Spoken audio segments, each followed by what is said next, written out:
I'm gonna go get my notes. Okay.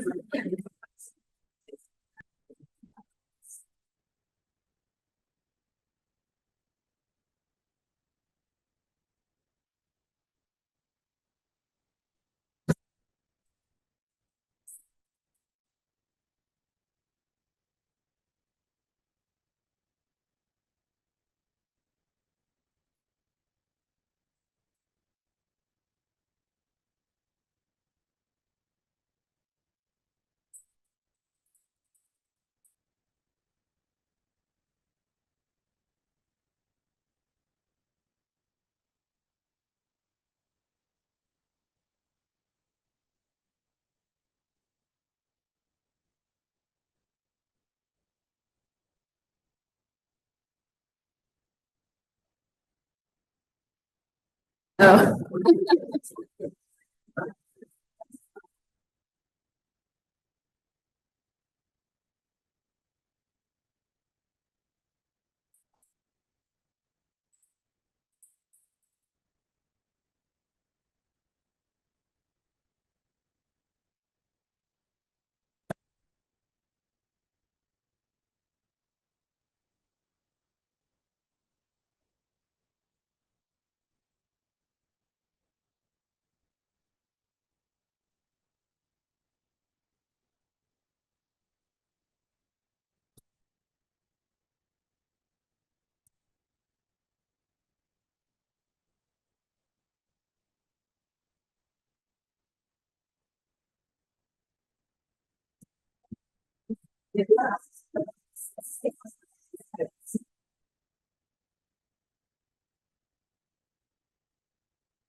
Good evening, everyone.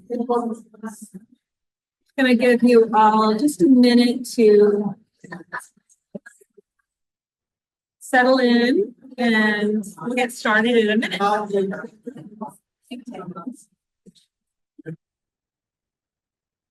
Better? Thank you, Joel.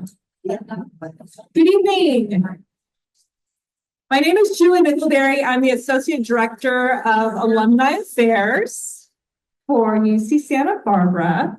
And it's my pleasure to welcome you to the second lecture in our Aging and Longevity series, Personal Memories and Successful Aging.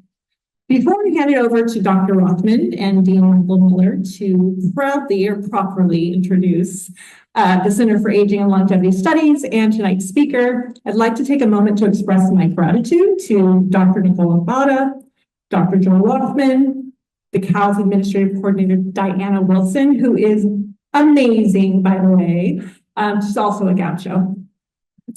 Along with Direct Relief and the Santa Barbara Independent for partnering with us to bring this lecture series to all of you. We are fortunate to have world-class researchers dedicated to extending healthy lifespans and healthy aging.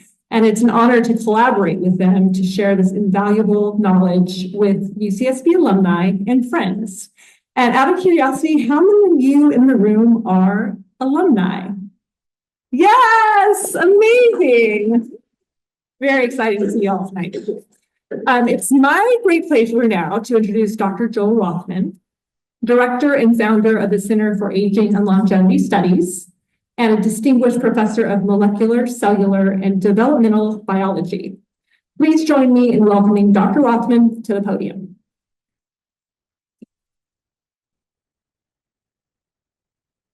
Thank you, Julie.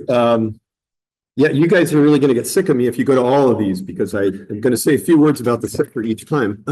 As you'll notice, so many of you probably saw me give the talk January 23rd, and as you'll notice, I have aged enormously in that. Sorry, we're working as fast as we can on the science, but so it's really a privilege to be the director of the Center for Aging and Longevity Studies here. It's a major science and technology center that's really louder? Oh, okay. I'll hold it closer. Okay, I'm so sorry. Dedicated to improving human lives by extending healthy longevity, as Julie mentioned, and preventing or forestalling age-related disease, and guiding the impact of this technology, longevity technology, on society. We have a very diverse group of faculty. We cover about 17 different academic centers, academic departments, 40 almost research faculty, about 350 affiliated researchers that are associated, spanning biomedicine, engineering, computer science, chemistry, physics, economics, psychology, as you'll hear tonight, finance and actuarial science, social sciences, and the humanities. The research in CALS is being advanced, some of certainly the biological research, with state-of-the-art facilities that catalyze the discovery of preventive interventions in aging. We're also developing a clearinghouse of reliable information that's based on scientific foundations, allowing the public to make informed decisions about their own lives and measures they can take to improve their healthy aging based on rigorous science. And that should be announced later this year. We'll have a website that's available to the public that will be guided strictly by science, because there is a lot of non-science out there around this this issue. Okay, I'm going to turn it over to Mike in a second, but thank Nicole, the speaker tonight, Nicole Alea Albada, who deserves very special recognition because she's done so much for the center. She's served a crucial role for education and outreach in the center. She's organized this lecture series and the last year's lecture series that some of you may have seen with outside speakers, and developed the CALS website, which I guess is not shown there, but you can go to longevity.ucsb.edu if you want to learn more about it. Okay, to say more about Nicole, I'll turn it over to Mike Miller, the Associate Vice Chancellor for Undergraduate Education and Dean of Undergraduate Education. Mike.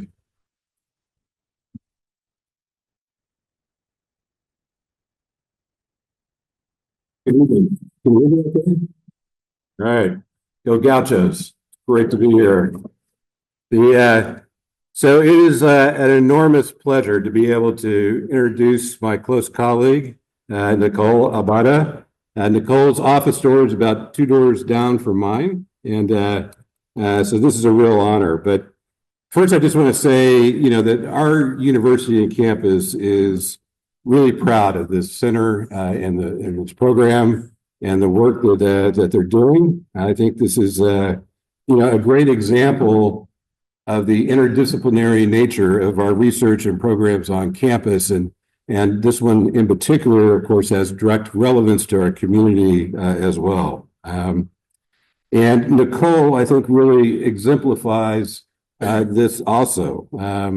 Nicole is an associate teaching professor in psychological and brain sciences, a wonderful department, by the way.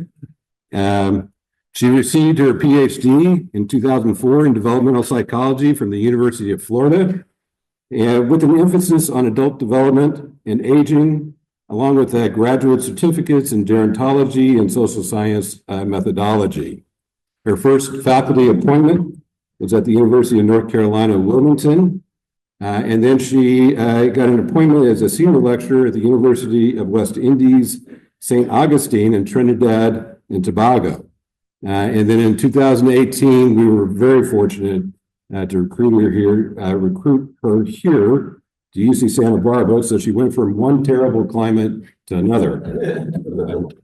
But I had to say we hired her just in the nick of time for the pandemic that arrived. I happened to be chair of the department at the time, and I cannot express to you enough how much I appreciated Nicole's help at that start of that pandemic.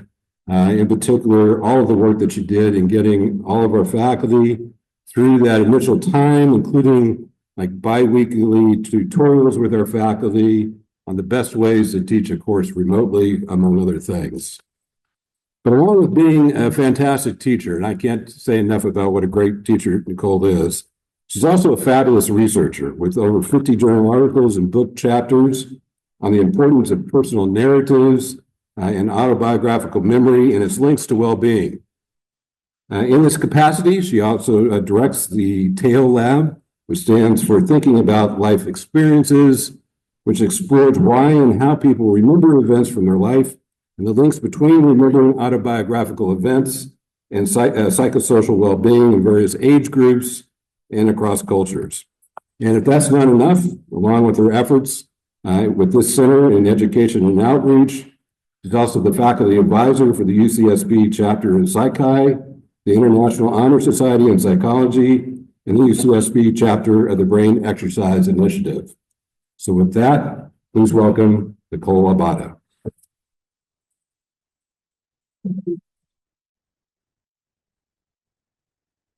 Now I'm tired. Thank you, everybody. Thank you for having me. Let's see if I can get this to click. Oops, hold on. Try this. There we go. Yeah, so thank you, Mike, for the kind introduction. I really appreciate that. I also want to thank Joel Rothman, the director for CALS, for supporting my wild ideas and efforts to get programs like this one off the ground and running so we can bring it to the Santa Barbara community. Can you hear me okay in the back? Yeah, okay, great. Thanks to Diana Thomas. Okay, a little louder. See, my right hand, my left hand, my brain. Diana Thomas, who keeps everything running and reminds me to do things on a daily basis. I appreciate it. Thank you so much. And especially big thank you to the Alumni Association and particularly Julie Mickleberry, who you just heard from. Without their support, this series, the food, the wine would really not be possible. So thank you. Everybody thanks you. And finally, I want to say thank you to Direct Relief for providing us with this beautiful space to have this lecture series. And with that, I'd like you to take a moment and close your eyes. I'm watching. Go ahead. Think back over the experiences of your life, the memories you have made. Think about those moments that have made you who you are and have directed your pathways in life. Think about the memories that you frequently share with others. Now open your eyes. This is what I, my colleagues, and my students study. We study the memories that you have from your personal past or your autobiographical memories. The memories that you have from the moments and experiences of your life, the birthdays, the Halloweens, the marriages, the births, and the losses. Those memories, your memories, are my data. And I don't know if you can guess who's on the screen here. It's very big. So I'm the young one on the screen there. And I always tell my students that one of the reasons I went into adult development and aging is because I was fortunate enough to grow up around all of my grandparents and most of my great-grandparents. So just from that introduction alone, you can probably tell that the discussion this month about the work that's happening in the Center for Aging and Longevity Studies will be quite different from what you heard last month when Professor Rothman spoke.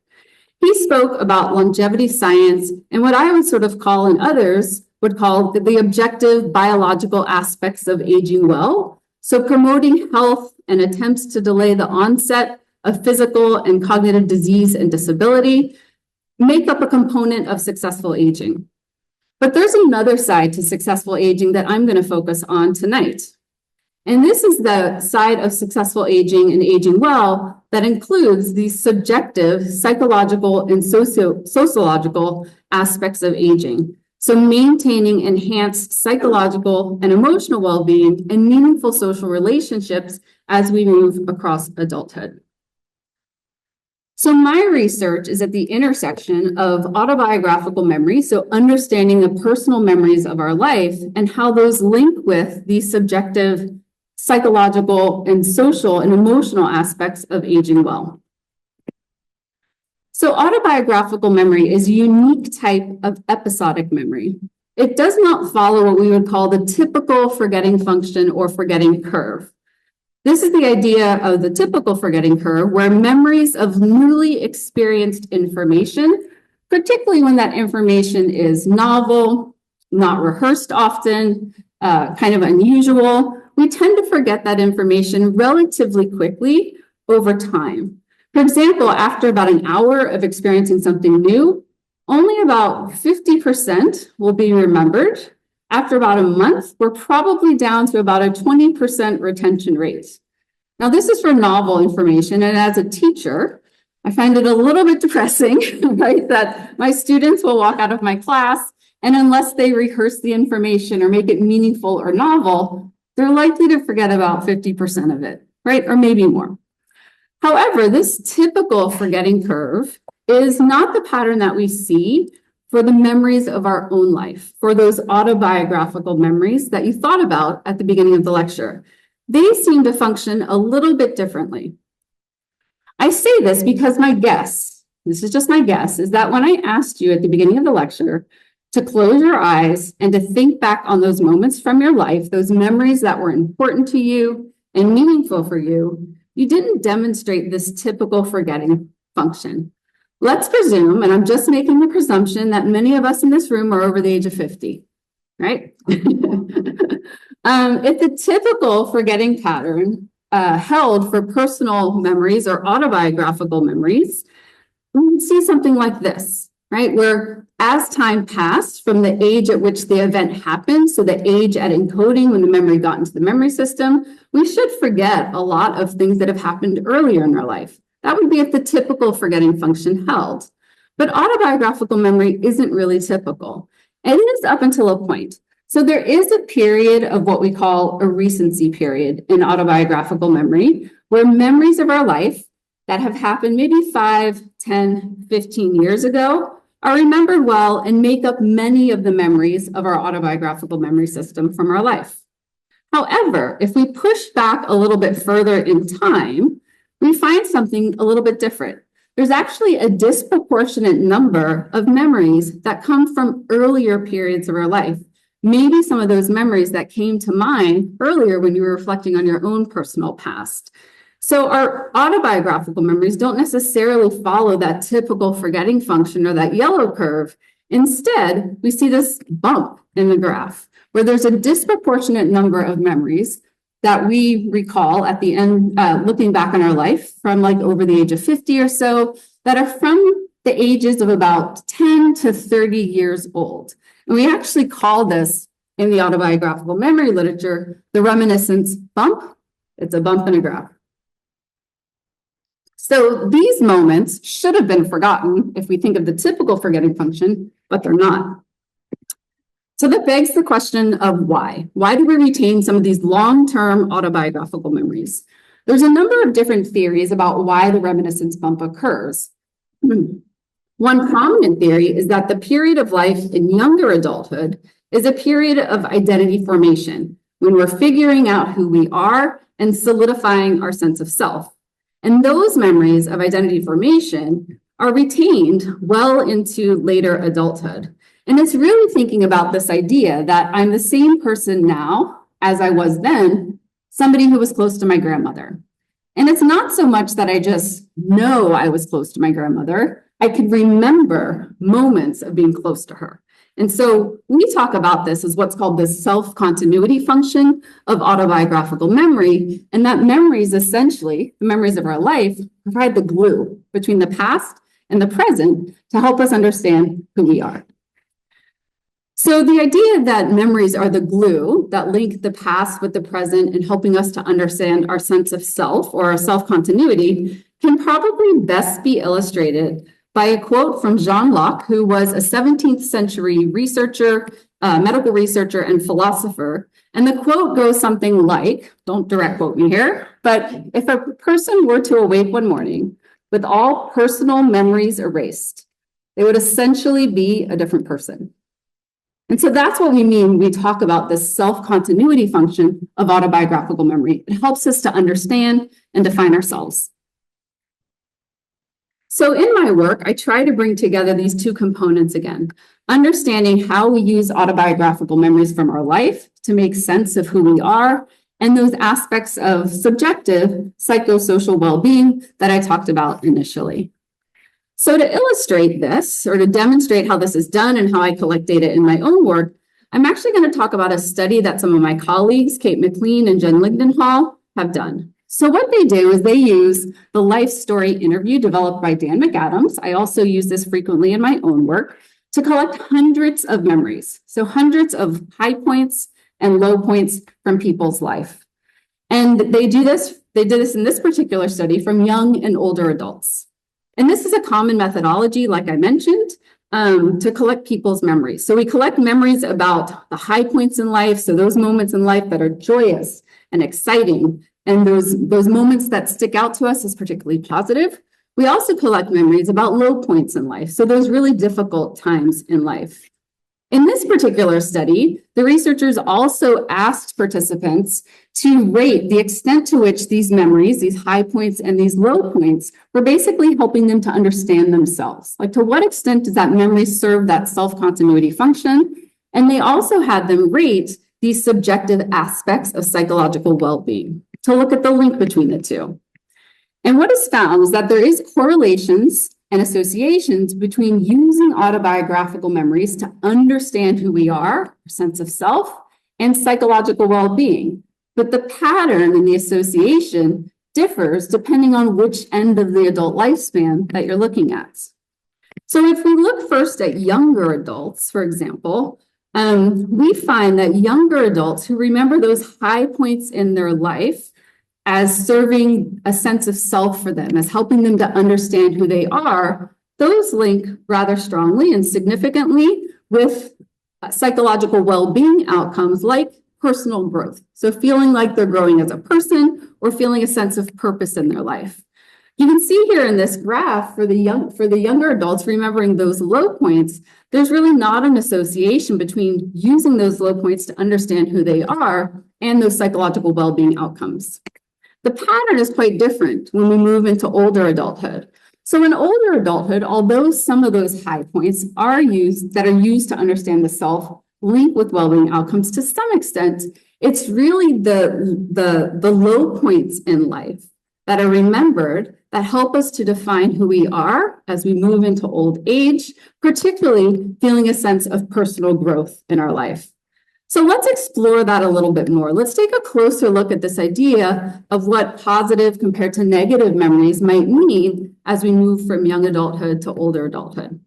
So imagine that I were to ask you, I won't ask you to close your eyes again, but imagine that you're going to remember a negative event and a positive event, or a particularly pleasant experience and a particularly unpleasant experience in your life.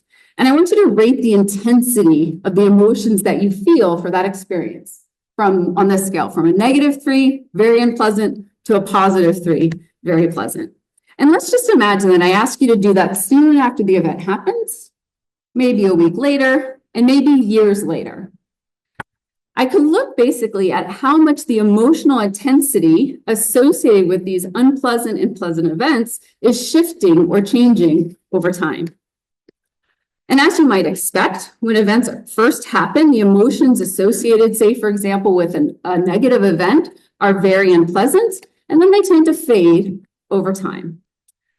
On the other end, we see the same pattern perhaps with positive memories, those pleasant moments in our life. They start out very pleasant, and then maybe the emotion or the affect associated with those also tends to fade over time. But the interesting thing is that they do not fade at the same rate. So there's this phenomenon called the fading affect bias that we find in autobiographical memory. And this is basically the idea that the intensity of negative emotion fades faster over time than the intensity of positive emotion. And you can see this presented in this graph here. It's a very well replicated finding.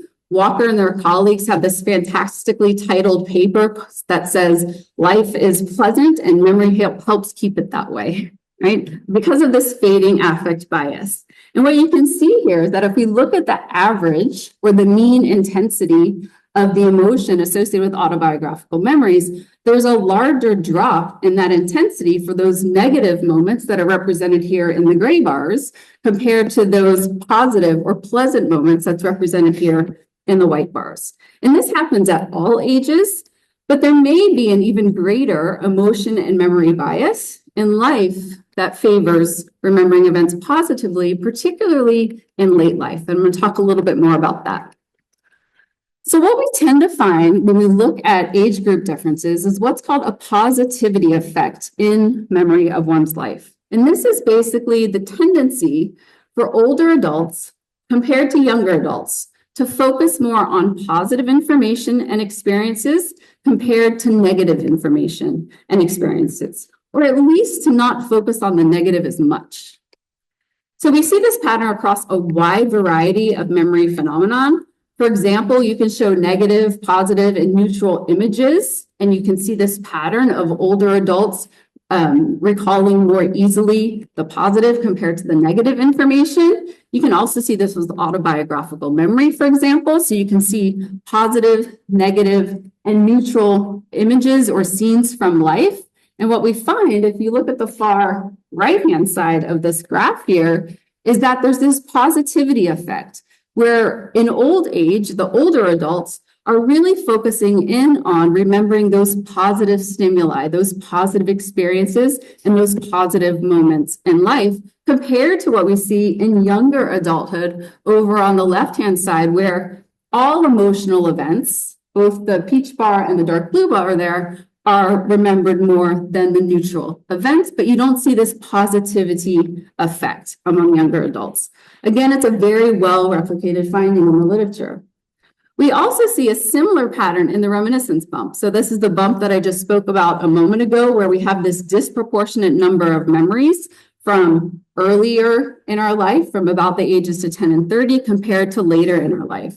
So just to highlight a few points here, what you can see is that if we look at the steepest part of the bump, or the steepest bump on this graph, that's representing events in people's life that are especially positive. So we tend to see this positivity bias or this positivity effect when reflecting back on our life, even in the reminiscence bump. And you can see here, if we look at the dotted line, I don't think my head's in the way, but if we look at the dotted line here, there's essentially no bump in the graph. And that's the dotted line. That dotted line represents those especially negative moments in life. So we see the same pattern across a variety of stimuli with regards to this positivity effect. We can even look at the way that older adults tend to remember negative events. It's remembered, those events are remembered differently compared to younger adults. And there's a large body of literature that myself and others have worked on that shows that older adults, even when focusing on remembering negative life experiences, tend to find the silver lining, right? The silver lining of that cloud. And in the literature, we call this redemption. So this is the idea that an obviously negative, bad, emotionally negative event might lead to some sort of demonstrably good or positive outcome. And I'll just give you an example of this. So this is part of somebody's autobiographical memory that was shared with me in part of my research. So this came from a middle-aged male, and he was asked to share a turning point in his life. So we didn't give him any specific directions about make it negative, make it positive, no directions except share a turning point in your life. And what you can see here, if you read through the person's story, is that they're talking about a very negative event. They're talking about the loss of their mother when they were relatively young at the age of 29. But if you read to the bottom, what you can see is that there's this sort of silver lining or this life lesson learned, right? So they talk about how although this obviously negative event happened, that they've learned something from it and that they've reassessed their priorities. You don't necessarily see this pattern of redemption, of finding the good in the negative events of life as much among younger adults. You really see it when you move into middle age and late life. So again, these results demonstrate how we can take what we know about autobiographical memory, so the way that the memory system functions in terms of emotions, particularly negative emotions, fading over time, focusing on positive experiences in our life, and even when life events are negative, redeeming them so that we've learned something from them and they seem positive on the other side. So we can take that and look at some of these subjective, psychological, emotional well-being measures of successful aging. So I hope I've piqued your interest in how and why we remember the experiences of our life. You should have gotten a sense, hopefully, that memories from our life are not like a video recording like you see here of one of my early birthdays. The memories of our personal past are remembered for specific reasons, in specific ways, and interpreted and reinterpreted in ways that help us thrive and age successfully. And so I hope that the next time you get together with somebody and they say, remember when, you don't get the sense that you're trying to remember that event accurately.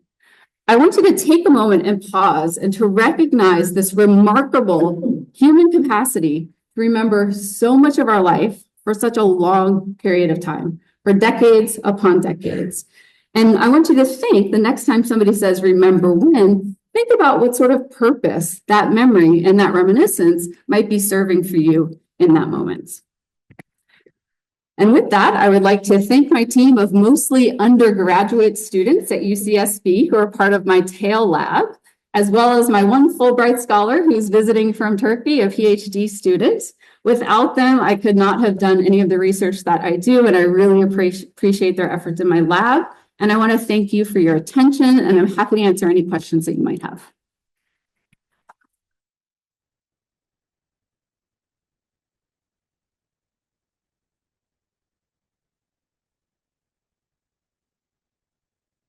Yeah, there's some microphones. We'll bring them right up. And I'm going to get off the stage.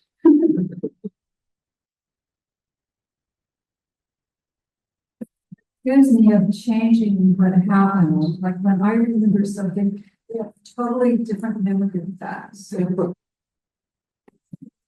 oh, my children have a different, when we talk about memories, they have a totally different memory of what happened than I do. And is it because, let us know what really happened?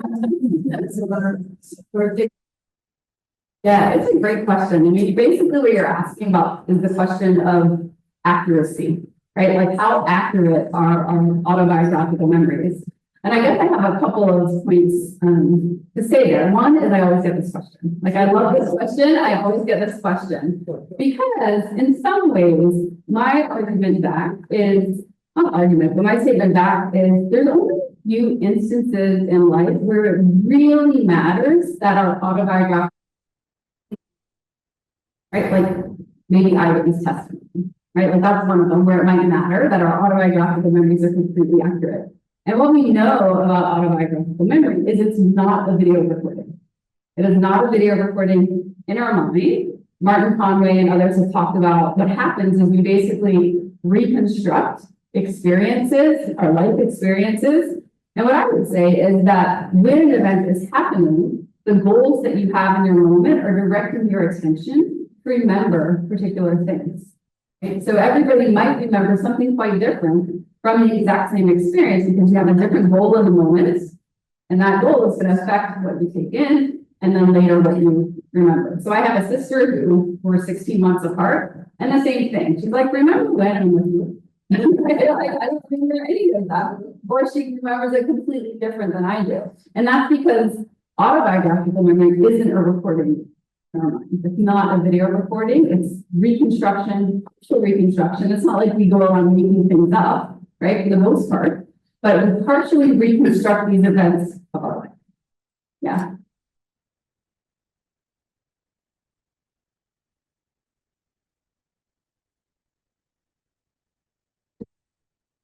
Yes, that's probably a time person therapy. Truly, I'm not a clinical psychologist. Yeah, the answer to that, but it is true. I mean, it's a very common thing, especially when they're holding somebody's evidence or anger, whatever. But I'm curious about what you are doing now that you completed whatever study. What is your mission now in this particular program? Yeah, so in the past few years, actually, since coming from Trinidad and Tobago, I've become very interested in cross-cultural differences in autobiographical memory. As I mentioned, I have a visiting Fulbright scholar from Turkey who's also working on cross-cultural differences, because a lot of what I've talked about today mostly comes from Western samples and what we know from US data. And for example, when I was in Trinidad, we replicated reminiscence bump. We found that for adults in Trinidad, looking back in their life, they had a disproportionate number of memories between the ages of 10 and 30, but it didn't have a positivity effect. Right, so there was actually a bump for both negative and positive memories in that particular culture. And so I think we haven't really fleshed out the nuances of cultural differences in autobiographical memory. So that's kind of what we're working on now. Yeah.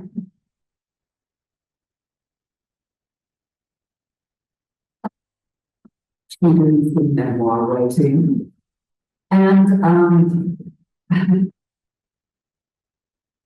as I reach back into my history, I wonder to myself how much of what I'm writing is that, and how much of it is actually my recreation of the situation as a result of the number of years and the experiences that I've had during my life. And so, Yeah. if you can comment. Yeah, I think it's hard to know from a research perspective what's factual about our autobiographical memories. There's been a few diary studies, and it was actually done by autobiographical memory researchers, where they kept diaries of events that have happened in their life over years and years and years, whether or not they were accurately remembering those previous experiences. And the general idea that we get is that we remember the gist of many of our life experiences, but what we're talking about is maybe some of the details and what I would call like the meaning making of autobiographical memories. The best thing I can think of, it's like when somebody goes out and catches a fish, right? The fish is this big, right? But the next time they tell the story, the fish is this big, right? And then when they tell the story to their grandson, the fish is this big. And the thought is like, they caught a fish, right? But the story and what we remember and then share with others changes depending on the context in which we're remembering it and sharing it. Yeah. There's some questions up here. Oh, go ahead, sorry. Hi. I have to wonder, noticing that the chart, the bottle and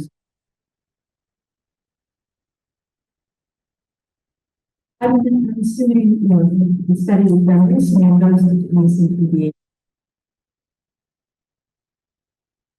having children, which I know is a huge thing. And as society has changed, and would you expect that?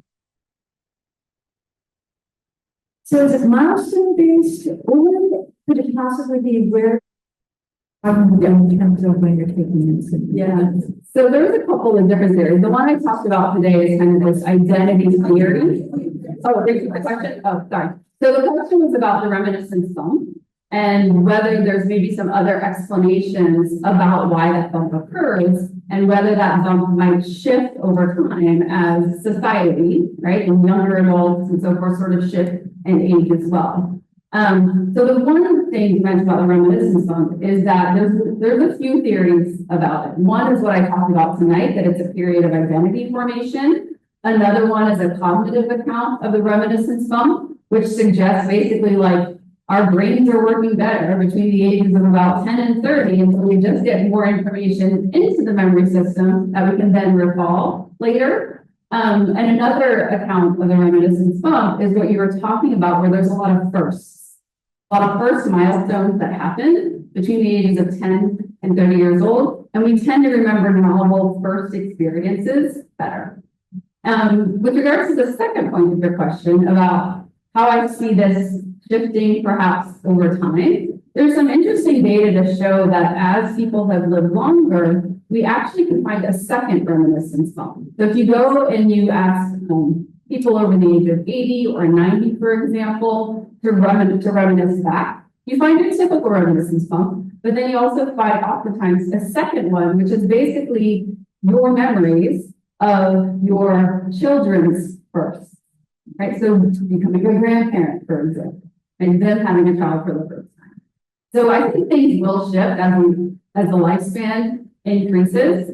I also think with autobiographical memory, it is going to be fascinating to look at future generations because they are constantly reminded on their devices about memories. So they're getting rehearsal and repetition. I don't know if anybody here is on Facebook, right? But every once in a while, you get the remember when, read it on your phones, right? You get remember when, and that's basically helping you to rehearse your autobiographical memories. So I think, I'm not sure what it'll look like in the future, but I think it'll be different. Yeah. Let's get some questions. Thank you. Yeah, thanks. Let's do this one first. No, yeah. No, we'll go back.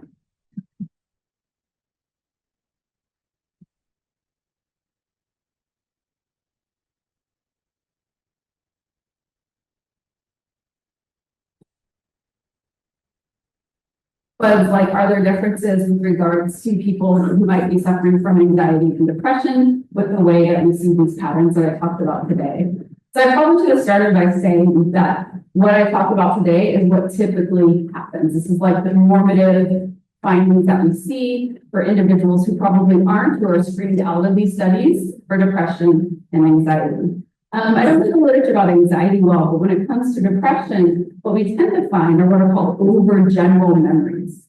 So it's very difficult for somebody who's suffering perhaps from clinical depression to get them to share a memory of their life in a lot of detail. They tend to be kind of overgeneral and a bit generic, particularly for the negative memories of their life.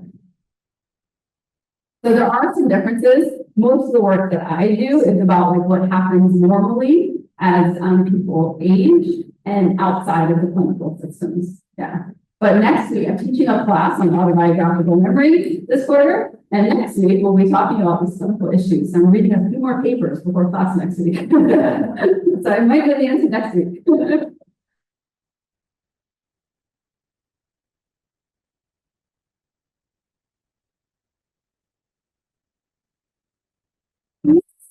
Here, if there's any difference in between unpleasant memory retention and happy memory retention when you get to folks who are suffering dementia or Alzheimer's, how that plays out for them, because of course there's no short-term memory, but there is long-term memory. Which one seems to take charge, if not at all? Yeah, so again, I haven't done a lot of research with individuals with Alzheimer's, and I don't know the clinical research particularly well, but we do see in individuals with dementia that the memories that tend to go last are the memories from the reminiscence bump for the most part.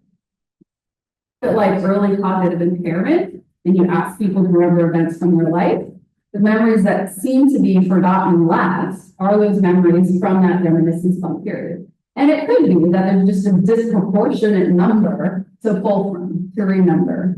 So we do see that pattern when it comes to some mild cognitive impairment. I don't know if that pattern differs by positive versus negative memories, though. That's a really interesting question. The data storage industry. And if you look at the roadmaps in data storage, they will tell you that in 20 to 30 years, digital storage will be near infinite, near free. And when that happens, it means that you will probably in these or something like these, you will record everything in your life. And my question is this something you're thinking about? I am now. My students bring this sort of stuff up when I teach my classes. So right now I'm teaching two classes. I'm teaching adult development and aging, and I'm teaching autobiographical memory. And the students will bring these sorts of questions up. I haven't thought about like when everything in their life is recorded. Although the video that I showed you at the end here, so my dad was very much into photography and videography when I was young. So I want to say a good 80% of my childhood is in a video. And I've seen a lot of these videos, right? So what's interesting is he was, before it was cool to do so, he was putting music to the videos that he would take of like our birthday parties. And sometimes when I remember those experiences, I can only remember them with the music. Like I hear the music as I remember the experience. And what the literature talks about a lot of times is whether you're remembering events as an observer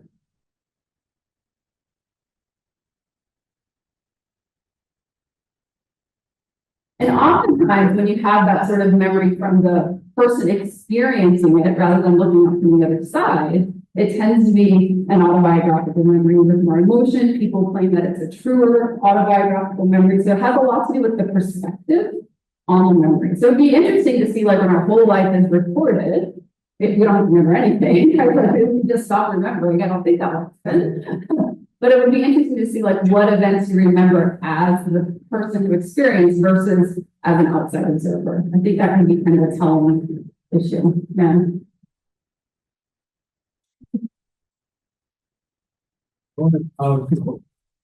Question is that to link a graph that you had to well-being. So you had the graph of positive and negative emotions experienced by young people, and they were roughly equal. And the older people, positive was strong. So, like, the question is, by the time, how does that balance or imbalance, or less lack of balance, potentially contribute to well-being? But chances are, by the time we're older, we're good at compartmentalizing or damping down the negative things we've had versus, when you're young, as far as Yeah, no, I think I sort of understand what you mean. And I didn't talk too much about like the theory with regards to positive and negative emotion and why that might be experienced differently in young adulthood compared to older adulthood. But last year, for the last speaker series, we had a colleague named Susan Charles who works with Laura Carstensen, and they're really interested in emotion regulation among older adults. And what they talk about is that as we move through life, we have different social goals.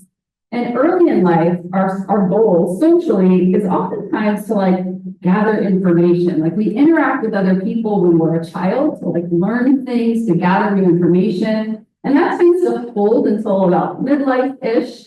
But what happens in midlife is we have a shift in time perspective, right? And this is what these theorists talk about, is that in midlife, there's a shift in time perspective. When you're young, the future is wide open, right? Like it goes on forever. But as you move through life, and you hit about midlife, and research supports this, you shift. You start to realize that you maybe lived more life than you have left to live, right? And what they argue is that that shift in time perspective focuses you on the present. And in the present, what you want to do is enhance your well-being and positive emotions. And so you regulate emotions, you interact with people who probably make you happy. And we see like over time that social network size decreases. And it's decreasing oftentimes by choice. Like you're removing peripheral people. I hear my mom saying this now. She's like, I'm not interacting with them anymore. They're just bothering me. Right? It's just like dropping out peripheral people to really focus in on the people that matter most in their life. And it really is about a shift in time perspective, because you can actually mimic this in younger adults. So if you find younger adults who have a terminal illness, their data looks just like older adults, right? Because their time perspective is limited. You can also ask people like younger adults, you can ask them like shift their time perspective by asking them, they're graduating next week. We all remember university, right? In your last week at UCSB, were you running out to meet a bunch of new people? You're probably wanting to be with the people that make you the happiest, because it helps to regulate your emotions. Yeah. So they talk a lot about this shift in time perspective as we move across life.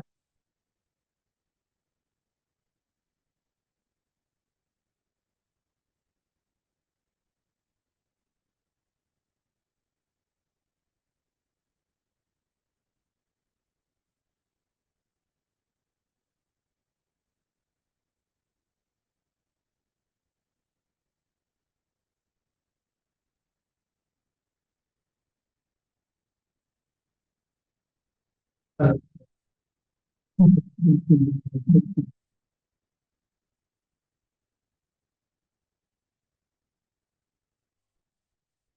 can get programs and I can share and hope enjoy the life that they live. But I'm not going to reflect on that. Talk about like having photographs and maybe we weren't at the event or don't remember the event. And sometimes we talk about this, and actually Debbie, who's the researcher here for earlier, she's studying this in terms of what we call vicarious memories.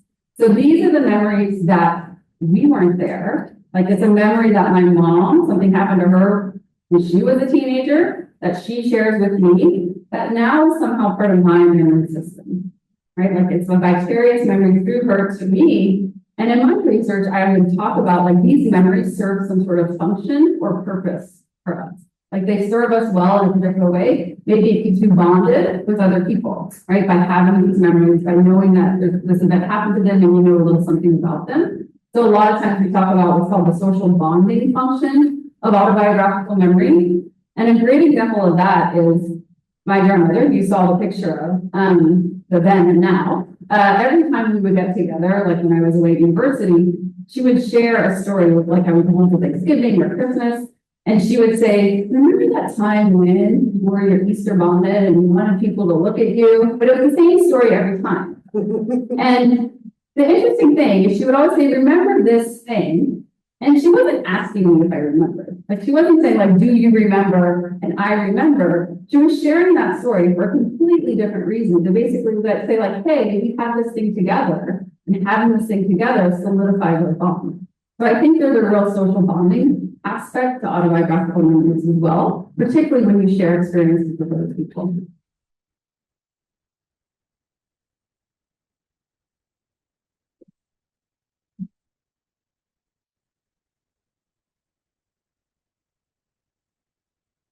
Benefit to try to recall and look at pictures and go into your memory, kind of like practicing Sudoku and It's right. So it's like you were a student at UCSB. In order to remember something better, you would rehearse it. You would, practice it. You would re-recall it. And that's what we do with our autobiographical memories. Is every time we bring them to mind, we're essentially practicing them and rehearsing them, and maybe like writing them and restoring them for ourselves. Yeah. So it's a type of thing. Will it make you live longer?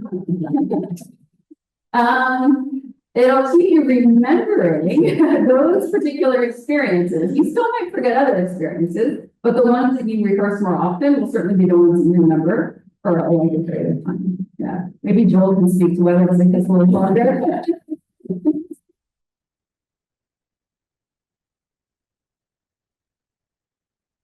Who's had and joy and has got what do you call it, but they forget to remember amnesia. Thank you.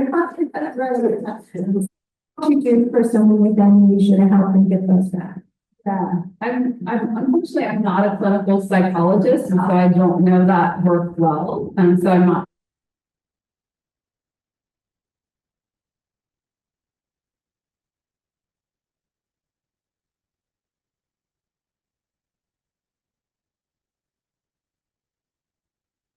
between 10 and 30, years and 30 that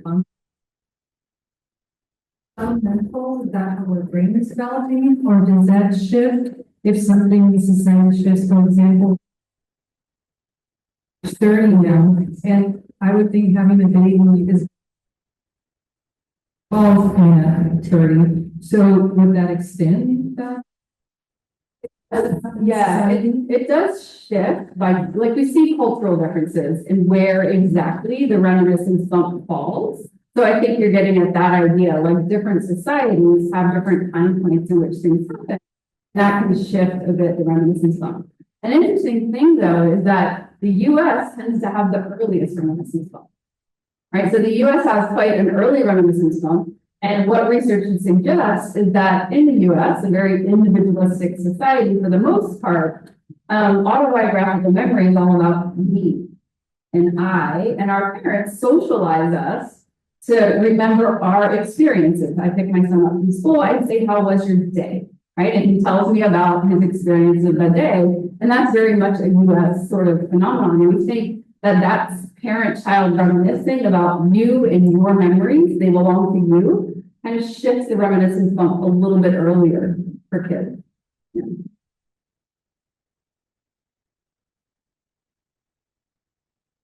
When we were talking earlier about grandparent and the grandparent remembering, reminiscing, telling you over and over and over again a situational thing, which I childhood.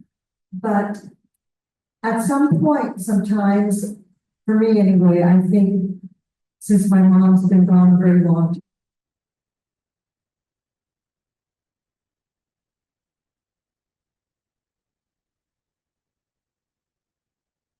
We call it a source memory error, perhaps, like not knowing the source of where that information came from.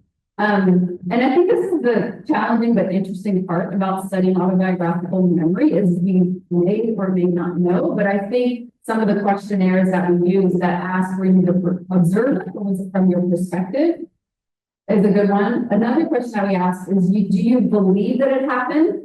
or do you remember that it happened? Those are two very different questions. Like you can believe that something happened, or you can actually remember it happening. And that remembering, it probably has a bit more of like an effortful feel to it that you have to conjure it up in your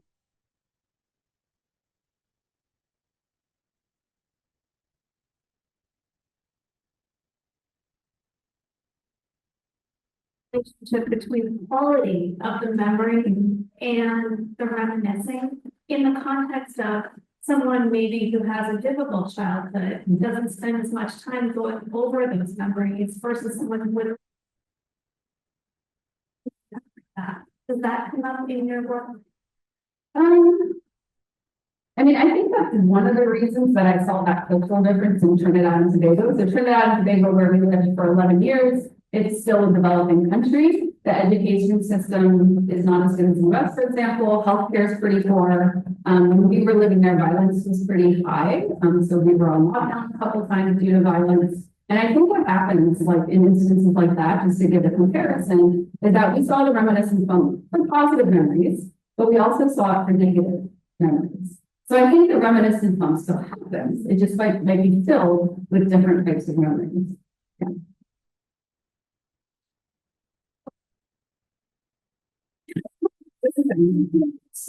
To all of this, and I've been thinking about how this wraps into a long and healthy life, particularly a healthy life.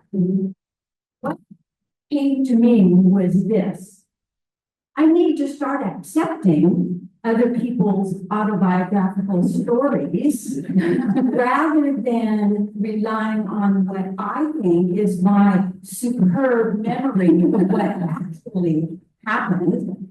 And in accepting my own story and accepting other people's stories, I will have a healthier life. I guarantee that.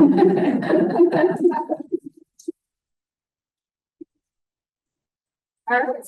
I think we should end with Diane, but we have a couple more questions. Yeah. Yeah. That was great anyway. We should have like Okay, since Cal's people jumping in here. But, I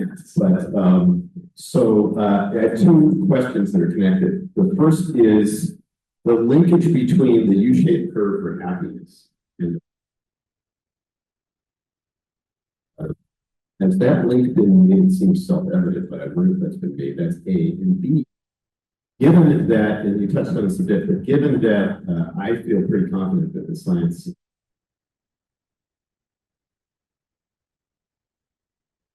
very substantial extent of it. I think that I tell my undergraduates,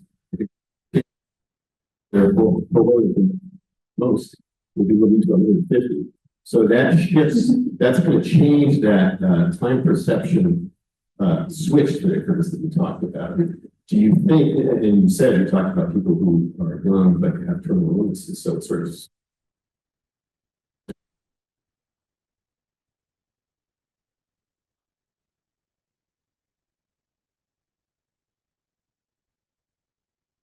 that shift in time perspective could happen later. But I do think some of the reasons we see that U-shaped pattern in happiness and why we see in later life people focusing more on the positive, even when things are negative, like finding the positive, I think a lot of that has to do, and research suggests that we know that time is finite.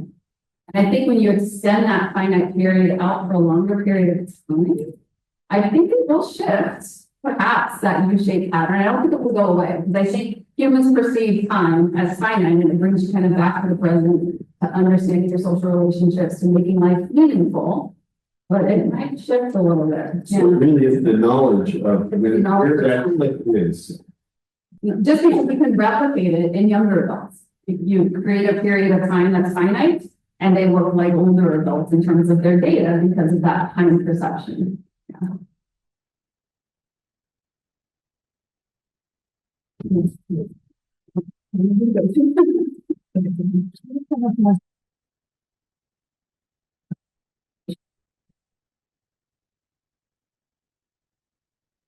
Yeah, so the question was, do you come across people who have few memories from age 10 to age 30?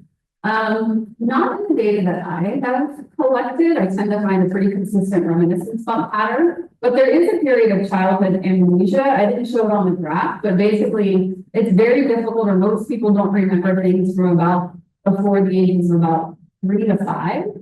And if you do remember something, it's probably not like a narrative story because you don't have language quite well enough yet. It might be like an image. So you have an image of a thing, which is a memory, but it's maybe not like an autobiographical memory in the way that I think of them, like these stories that we tell about our life. You have time for yeah.